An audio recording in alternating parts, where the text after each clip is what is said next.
I'm Geraldo Rivera, and you're about to witness a live television event. Welcome to Watch Mojo, and today we're counting down our picks for the worst blunders to have occurred on live TV. Are we back? Are we back? For this list, we'll be focusing more on funny or interesting snafus rather than legitimate tragedies.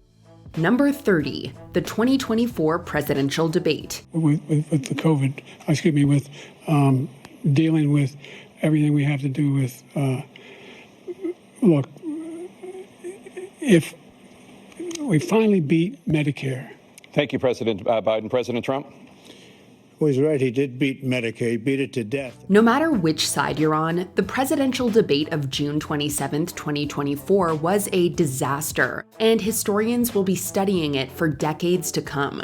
Trump was Trump, self-aggrandizing and pouring forth his typical flurry of falsehoods and misleading statements. And Joe Biden was little more than a zombie, delivering mumbly, incoherent answers, and often staring into the distance with his mouth agape. It was a rather pitiful display by both parties, and the public response was swift, with most outlets and pundits calling it a national embarrassment. We're not saying this debate is what caused the Democrats to lose the election, but, well, yeah, it probably was. And I'm going to continue to move until we get the total ban on the total initiative relative to what we're going to do with more Border Patrol and more asylum officers.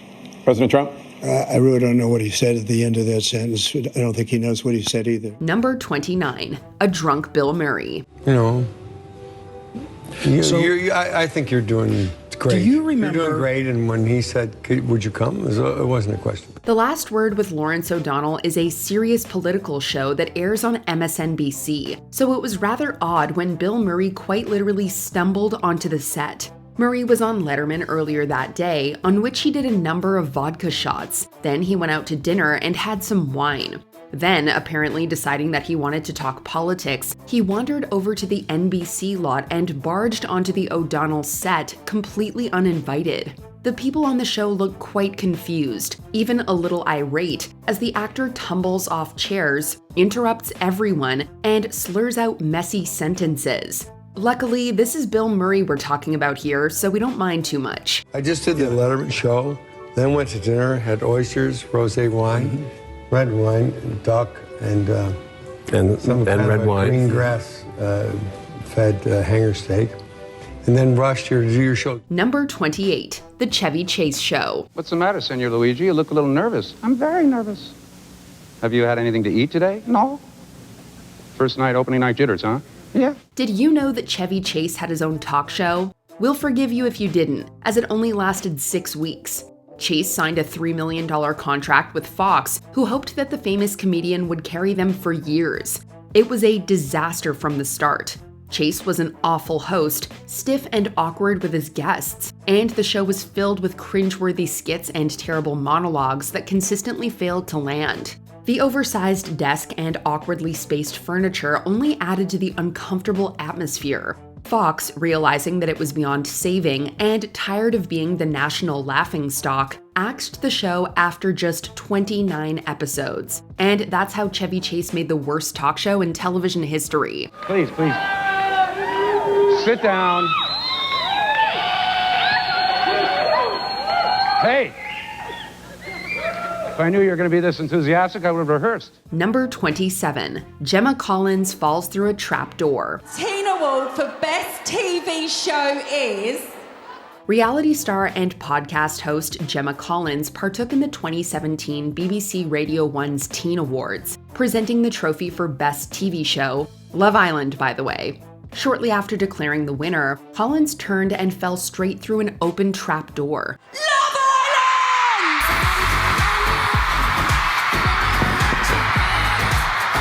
Luckily, she was not hurt. In fact, she even laughed it off. The plan was for the trapdoor to open and the show's stars to emerge from the stage. The BBC claims that Collins received a full briefing about the plan, so maybe she just got caught up in the excitement and forgot. Still, it seems like some safety precautions should have been put in place here. Number 26, First Night 2013 with Jamie Kennedy. I'm with my two lovely ladies. Girls, what's your resolution for 2013? to just get rid of all my haters. All your haters? Can I ask you something? Do you like white boys? Many outlets have described First Night 2013 with Jamie Kennedy as, quote, the worst New Year's Eve special ever. It's not hard to see why. Aired on local channel KDOC TV, the special was hosted by Jamie Kennedy and was a complete, unmitigated disaster that reeked of cheapness. The show was riddled with terrible audio and production issues, and many people appeared to be heavily intoxicated, which only added to the special's surreal atmosphere. They couldn't even get the countdown right, ringing in the new year a full 10 seconds late because Kennedy couldn't find a clock. Like, seriously, guys? And then the show ended with an unscripted fight on stage because of course it did. God bless you, and we'll see you in 2024. Good night. Bye. There's a fight. It's ending with a fight. Number 25, the Blackout Bowl. Welcome back to New Orleans. This is Steve Tasker, sideline reporter for the Super Bowl 47. If you're expecting to hear our friend Jim Nance, it may be a moment before he gets on. Half the power in New Orleans Stadium, the Superdome here, is out. The Super Bowl is arguably the biggest night of the year, so you'd think the hosting stadium would have their power system figured out. You'd certainly think. Super Bowl 47 took place on February 3rd, 2013, with the Ravens playing the 49ers. Shortly into the third quarter, the lights in the stadium went out, the result of a tripped relay. The game was delayed for a full half hour as the stadium's management figured out the situation and attempted to get the lights back on. It was a total mess, and many people even suspected a conspiracy as the 49ers were able to stage a partial comeback following the gigantic break. As linebacker Ray Lewis asked, quote, "You're a zillion-dollar company and your lights go out?" Well, not much new to report, JB. The lights went out and now they're trying to get them back on. Some players are stretching, some are not. And as a favor, I'd like to ask you not to come back to me because I have nothing to add. Back to you, JB. Number 24, and boom goes the dynamite. Later, he gets the rebound, passes it to the man, shoots it, and boom goes the dynamite. Poor Brian Collins is never gonna live this one down. In 2005, Collins was a student at Indiana's Ball State University, and on this particular day, he was taking over from the regular sportscaster on the campus's independent news program. He was tasked with covering a recent NBA game between the Pacers and Nets, but the teleprompter went too fast, forcing Collins to ad-lib. What follows next is the stuff of internet legend. The disastrous broadcast became one of the earliest viral videos, being shared far and wide for Collins's humorous attempts at sportscasting. Attempts being the operative word here. At least he gave us some legendary laughs and a legendary catchphrase. Okay, great. Thanks a lot for that look into sports, Brian. Yeah. And when we come back, we'll have one final look at weather. Stay tuned. Number 23, Kanye West goes off. I hate the way they portray us in the media. If you see a black family, it says they're looting. See a white family, it says they're looking for food. And you know it's been 5 days because most of the people are black. On September 2nd, 2005, a bunch of celebrities got together to host a benefit concert for Hurricane Katrina. The broadcast largely went off without a hitch. That is, except for Kanye West's segment, because he of course veered off script. West was presenting with Mike Myers when he ad-libbed a lengthy statement about the portrayal of black individuals in the media. He then ended with one of the most famous statements in live TV history. Destruction of the spirit of the people of southern Louisiana and Mississippi may end up being the most tragic loss of all. George Bush doesn't care about black people. Please call. Equally as famous are the reactions of both Mike Myers and Chris Tucker, both of whom give the most "what the hell bro" faces possible. Even if you acknowledge the veracity of what West said, we can all agree that this probably wasn't the time or place to say it. Number 22, a magic trick gone wrong. A magic trick didn't go quite as planned on live TV in Poland. Here's an idea, maybe don't do magic tricks involving giant sharp nails on live TV. You might traumatize a few kids. Questions for Breakfast is a Polish variety show hosted by Marzena Rogalska, who on this particular episode was asked to be a guinea pig in a magic trick performed by Marcin Poloniewicz. The magician places a giant nail under one of 4 paper bags and proceeds to slam Rogalska's hand into the bags. It seems to be one of those tricks that mixes magic with legitimate danger, and, well, you can probably guess what happens. Rogalska was quickly ushered out of the studio and taken to a hospital. Luckily, she was okay. Number 21. Reading out the wrong names. It was a mistake. A prank on an American TV station that has angered South Koreans. That's a nice way of saying falling for a mean-spirited and racist prank. On July 6, 2013, Asiana Airlines Flight 214 crashed at San Francisco International Airport, killing 3 people and injuring nearly 200. Local San Francisco channel, KTVU, were reporting on the crash when they fell for a horrible prank. Anchor Tori Campbell was reading out the supposed names of the pilots, only these names had been replaced by racist puns related to the crash. No one knows who is personally responsible for the prank, but the National Transportation Safety Board has admitted that an intern confirmed these names to the station.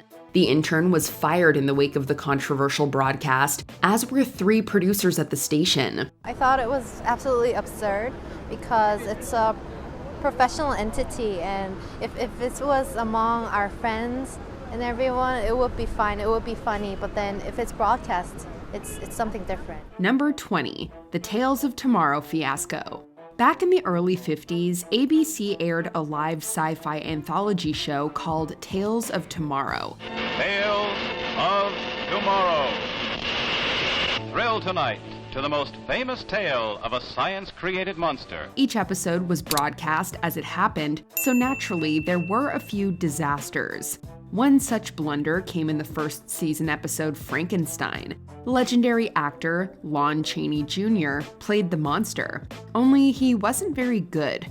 Chaney broke character and refused to destroy the props. Instead, he mimed the actions and gently placed the furniture on the ground. According to Chaney's biographer Don Smith, the actor had been drinking and falsely believed that he was conducting a rehearsal, hence the breaking of character and ginger treatment of the props. Chaney later admitted that he thought it was a dress rehearsal, but he denied that he was drunk. What did I do wrong? What did I overlook? I'm completely responsible, Matthew. Number 19. Al Capone's Vault. This was the television event of the 80s, and it all came to a big, hilarious nothing. Construction companies found secret rooms before beginning to renovate Chicago's Lexington Hotel, which once housed legendary gangster Al Capone. A massive concrete vault has been discovered. Some think it belonged to none other than the notorious Al Capone. Well, tonight, for the first time, that vault is going to be open live. Naturally, people believed that these rooms may house valuable objects once belonging to Capone's organization. Recently fired reporter Geraldo Rivera then hosted The Mystery of Al Capone's Vaults, which hoped to reveal the chamber's contents on live television. The event was heavily advertised and watched by 30 million people. The IRS was even on scene to scoop up Capone's giant pile of hidden money. Except there was no pile of money. In fact, there was nothing at all. The live special deflated like a balloon and immediately entered the annals of live TV disasters. Chicago, that toddling town. All right, I'm going. I'll see you. Good night. I'm sorry. See you next time. Number 18. Madonna's Brit Awards fall. Hey, accidents happen, even to the biggest entertainers on the planet. But the thing is, when I pulled that time, it didn't come undone. It went into a knot. And yes, ooh. I think that should be a bigger ooh. Yeah. Madonna showed up at the 2015 Brit Awards to perform her new song, Living for Love. This being Madonna, the performance was expertly choreographed and featured a fun wardrobe change. Only it didn't go so well. The plan was to have a black cape ripped from Madonna's back, revealing her sparkly black and red outfit underneath. Unfortunately, this cape was fastened too firmly around her neck, and when one of the dancers ripped it from her back, she came with it. Madonna fell off the stairs, hit her head on the stage, and ultimately suffered whiplash, but she continued the performance as if nothing happened. Now, that's a consummate pro. There was a man standing over me with a flashlight till about 3 a.m. making sure that I was still Copus Mentis. And presumably... And I'm not, clearly, because I couldn't remember the words to my song. Number 17. Milli Vanilli ruined their own careers. German R&B group Milli Vanilli were extremely popular in the late 80s, winning the Grammy Award for Best New Artist and scoring 5 top 5 hits in the United States. And this is true. Girl, you know it's true. But everything started crashing down on July 21st, 1989. During a live performance on MTV, their hit song, Girl You Know It's True, began to skip, indicating that they had been lip-syncing. Girl, you know it's, girl, you know it's, girl, you know it's. I wanted to die. Furthermore, a man named Charles Shaw came forward and declared that he'd sung on their debut album, not the credited Fab Morvan and Rob Pilatus. This accusation, plus the disastrous live TV performance, eventually culminated in the truth. Morvan and Pilatus were imposters. The two performers involved, Rob Pilatus and Fab Morvan, released a statement claiming they were actually prevented from singing by their own producer. They were fired by music producer Frank Farian, and Milli Vanilli quickly disappeared from the public consciousness. We were famous, now we're infamous. Just like that. Number 16. Ashlee Simpson dances off stage. Poor Ashlee Simpson. She's never gonna live this one down.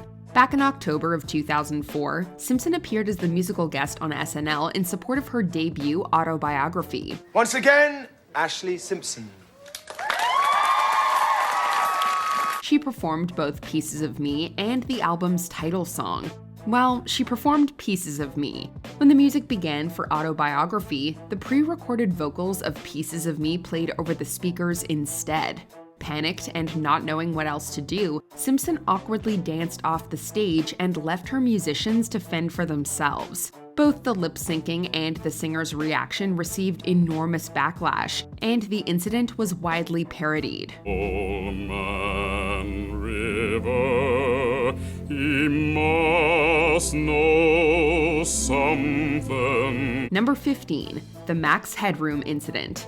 It was November 22nd, 1987, and thousands of Chicagoans were hunkering down to watch some TV. At 9:14 p.m., WGN-TV was airing the news when their signal was hijacked. Instead of sports clips, the TV now showed a person in a Max Headroom costume rocking back and forth.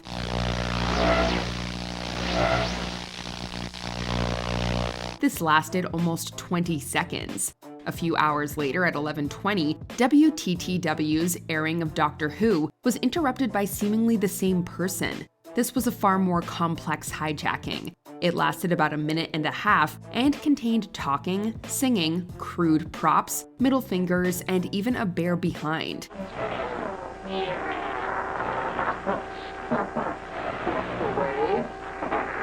This was the 80s version of trolling, and the trolls got away with everything. Despite an investigation, no one was able to find the source of the hijacking. Oh, I just made a giant masterpiece for all the greatest world newspaper nerds. Number 14. BBC interviews the wrong guy. This could very well be the funniest blunder ever seen on national television. On May 8, 2006, tech expert Guy Cuny was scheduled to interview live on the BBC concerning a recent court case involving Apple. However, the staff mixed him up with Guy Goma, a business graduate who happened to be interviewing at the BBC on the same day. Well, Guy Cuny is the editor of the technology website News Wireless. Hello, good morning to you. Goma was ushered on stage, quickly wired up, and soon launched into a live interview with host Karen Bowerman. When I came, they told me something else, and I'm coming.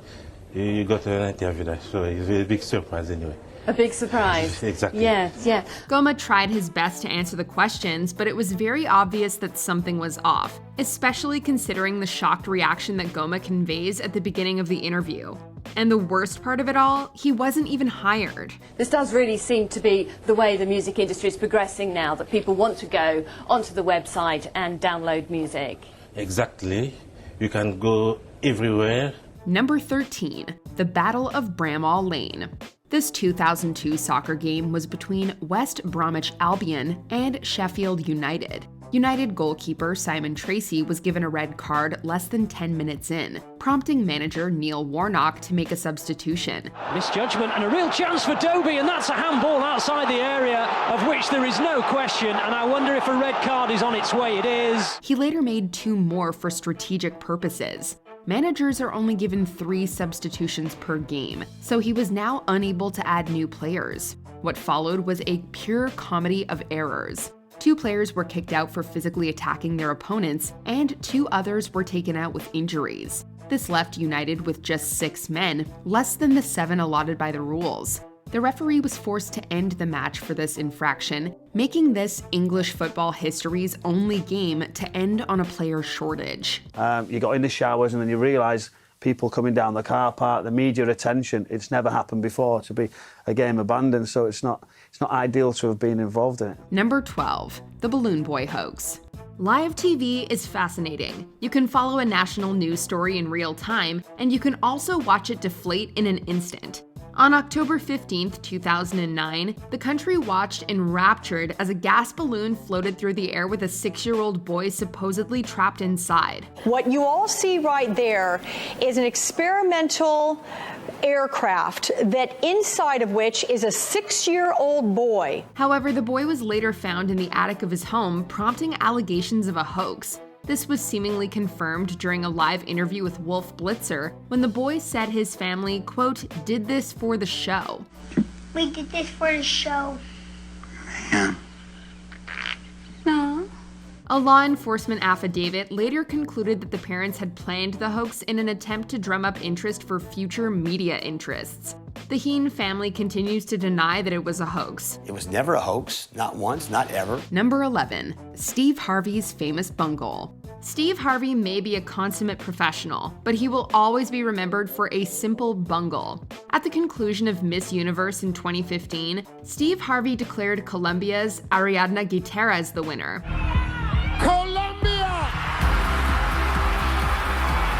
However, he awkwardly bumbled his way back on stage and told the crowd that he'd messed up. Gutierrez was actually the first runner-up, and the Philippines' Pia Wurtzbach was the real winner. The first runner-up is Colombia.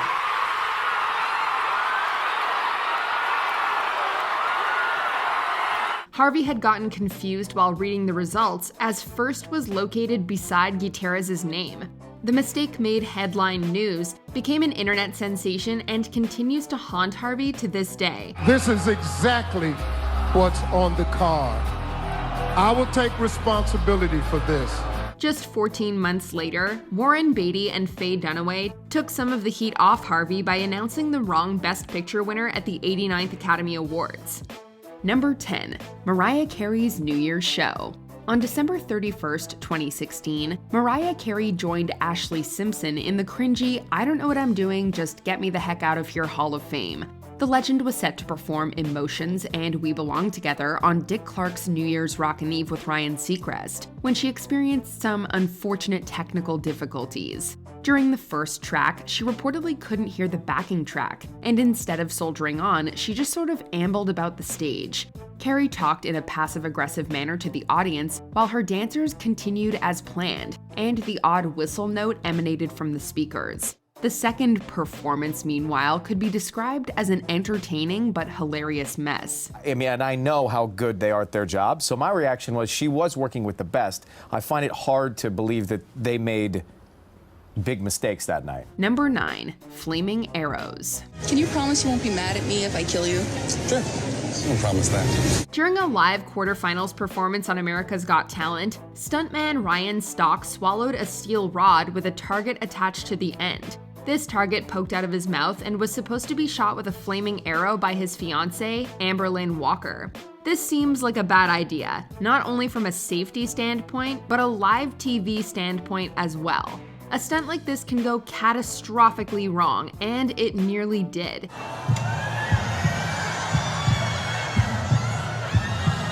The flaming arrow ended up pegging Stock in the throat, causing him to grimace in pain and quickly pat away any potential flames. The judges and audience watched the stage in silent worry before host Nick Cannon assured everyone that Stock was okay. Number 8, Kanye West interrupts Taylor Swift. Kanye West thought that Beyoncé had one of the best videos of all time. Well, we think this is one of the most unforgettable live TV disasters of all time. It was the 2009 MTV Video Music Awards, and Taylor Swift had just won for You Belong With Me. By winning, she beat out Beyoncé's iconic Single Ladies video.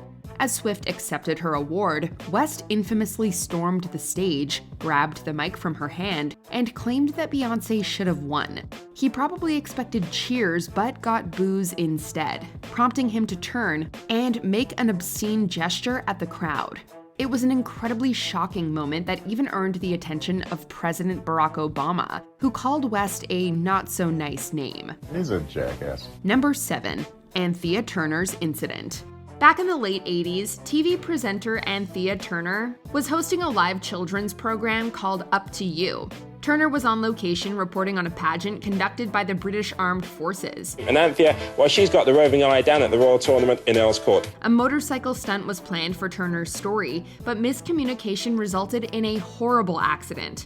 As Turner was sitting on the back of a truck, the pyrotechnics exploded in her face and set her on fire. The person who was cueing the motorbike mistook my cue to speak as the cue to ask the motorbike to fly out of the back of the van, and of course I'm still sitting on the tailgate. Families watching from home were understandably shocked and frightened, as they did not know the extent of Turner's injuries. She ended up suffering numerous burns and temporary hearing loss, and she successfully sued the BBC. A few minutes ago, you might have just seen something a bit dangerous happen to Anthea. Just here to say she's okay, she's just gone to first aid, and she's going to have a nice hot cup of tea because she's got some shock. Number 6. The Super Bowl wardrobe malfunction. An infamous piece of TV history occurred on the night of February 1st, 2004, also known as Super Bowl 38. As everyone knows, Justin Timberlake accidentally ripped off the outer layer of Janet Jackson's shirt while performing a dance move, briefly revealing more than intended. This instigated a national discussion, the likes of which has rarely been seen before or since. It was front-page news across the country, with some calling it an indecent act of American immorality. If each CBS station ends up having to pay, fines could reach the millions. Janet Jackson ended up blacklisted by many radio stations and television music channels. It also led to the creation of YouTube and added the term wardrobe malfunction to the Merriam-Webster's dictionary. Talk about an unforgettable halftime show. Do you think people were too hard on you? I think they were. I think they did put all the emphasis on me. Number 5. Sinéad O'Connor rips up a photo on SNL. Sinéad O'Connor was once the biggest name in music. Her single, Nothing Compares to You, was especially successful, topping the Hot 100 for 4 weeks, and being named 1990's #1 world single by Billboard. But then her career essentially came to a halt on the night of October 3rd, 1992. She was performing Bob Marley's War on Saturday Night Live when she ripped up a picture of Pope John Paul II. Fight the real enemy! The move was meant to protest abuse within the Catholic Church, but it only got O'Connor into heaps and heaps of trouble. NBC received thousands of complaints, and other celebrities, including Joe Pesci and Madonna, viciously criticized her actions. I mean, why should I let it bother me, right? It wasn't my show, it was Tim Robbins' show. And that was pretty much it for Sinéad O'Connor, at least as a chart-topping pop star. Number 4. Malice at the Palace. Injuries notwithstanding, the Battle of Bramall Lane was borderline comedic. Malice at the Palace was, well, malicious. In my head, I'm like, you're done. There's no way you might not ever play again. So start thinking about something else. This was a basketball game between the Detroit Pistons and the Indiana Pacers. With less than 46 seconds left in the game, Pacer Ron Artest fouled Piston Ben Wallace. Wallace's physical response to Artest's act resulted in a brawl. The fight was brief, but then someone in the crowd threw a drink at Artest, prompting him to storm into the stands. He attacked who he thought was the thrower, when in reality, this person was innocent. People attempted to pull Artest off the man. The situation escalated to include spectators, and before long, all hell had broken loose. The police intervened and numerous people were charged with assault, including players and fans alike. Hello, 911. I need to come to the palace and hurry up. Okay, we do have that out there. Number 3, the World Series earthquake. The 1989 World Series is perhaps the most famous of the modern era. Not because of the games, but because of what happened before one. Shortly after the pre-game ceremony began for Game 3, the Loma Prieta earthquake struck San Francisco's Candlestick Park, interrupting the video feed and distracting sportscasters Tim McCarver and Al Michaels. I'll tell you what, we're having an earthquake. Viewers at home were met with loud static, a technical difficulties graphic, and the creepy sound of screaming fans. Luckily, no one within the stadium was injured, despite its extensive shaking. In fact, the game is credited with saving lives, as people usually on the roads were either at the game or watching from their homes. It took a while for it to settle in before everybody really realized what had taken place. Number 2, Richard Belzer and Hulk Hogan. Back in the mid-'80s, actor Richard Belzer hosted a cable talk show called Hot Properties. To promote the first WrestleMania, Belzer hosted the event's marquee stars, Hulk Hogan and Mr. T. Belzer asked Hogan to demonstrate a wrestling move, so Hogan put him in a chinlock. However, Hogan took the bit a little too far and ended up knocking Belzer unconscious. You just tell me, brother, when you want him to quit squealing, okay? All right.